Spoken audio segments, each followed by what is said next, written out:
Hey friends, we're going to read Emma and the Whale by Julie Case and Lee White. Published by Schwartz and Wade Books.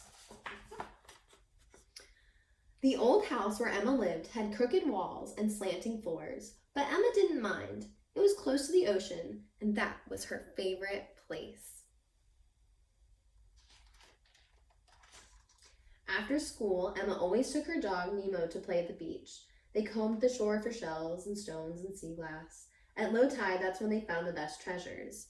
Sometimes Emma saw whales in the water, sometimes she saw dolphins, and once a loggerhead turtle. We talked about those. She liked to picture an ocean teeming with life, with no balloons or bottles spit to shore. Emma often imagined traveling back to olden times, when whalers had lived in her seaside hamlet. She shouted out at the captains, "Please don't hurt the whales!" And they would listen. Do you guys want to shout like her? "Please don't hurt the whales!" One foggy day, Emma grabbed a small bucket because the tide was low and her green jacket because she thought it might rain. She and Nemo headed down the beach lane towards the ocean. Emma felt droplets on her cheeks. She smelled the salty air. The sea and the sky swirled together, and she skipped past the misty dunes to the shoreline.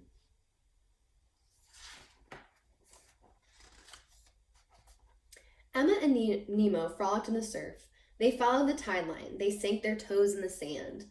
The drizzle began softly, but Emma had her cozy wool sweater and her jacket to keep her warm. "We're having minestrone soup and rosemary bread for dinner," she thought. "I'll turn around soon." One summer long ago, Emma and her friends had lined up to run across a great gray log that had washed ashore. When Emma had closed her eyes, she'd become a tightrope walker, the first to cross the sea. Every so often, a new log would arrive, maybe from down the street, maybe from the Bahamas or the Azores. Nemo started barking. "That's so unlike him," she thought. She followed Nemo's stare down the beach. "What is that?" she wondered.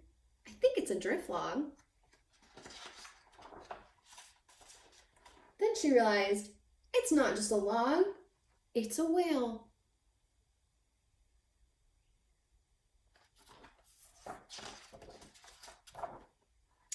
Emma ran closer. "I'm not going to hurt you," she whispered, kneeling down. The whale stretched across the sand, a dark body, tail, flippers, and pectoral fins. Emma looked at its big black eye. The wide-eyed whale stared back. "You must be a baby. I'm a friend. I will help you." "Thank you," the whale's voice sounded in her head. "Did you just speak to me?" "I did," Emma felt the whale reply. Bigger raindrops fell, and Emma put her hand on the whale's back. She felt its breaths. She saw its blowhole. Emma felt the suffering in that big body. She couldn't say how, but she knew the whale was a girl just like her. "I have to get you back to the water," Emma said.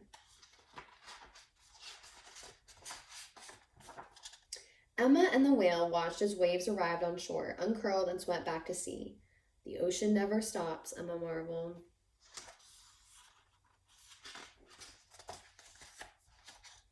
The tide was coming in. It reached a flipper. "The water's rising," she said. "Soon you can swim home." "I'm scared."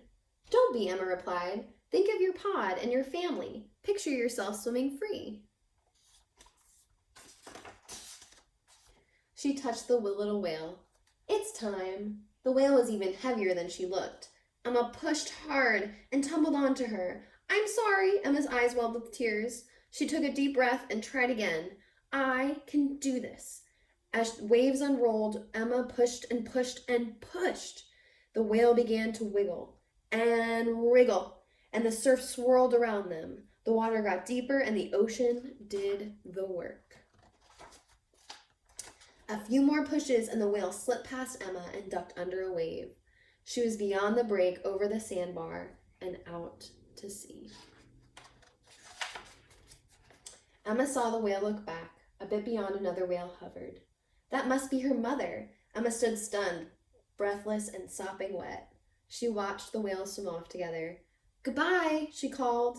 "Goodbye, goodbye, goodbye," the whale sang.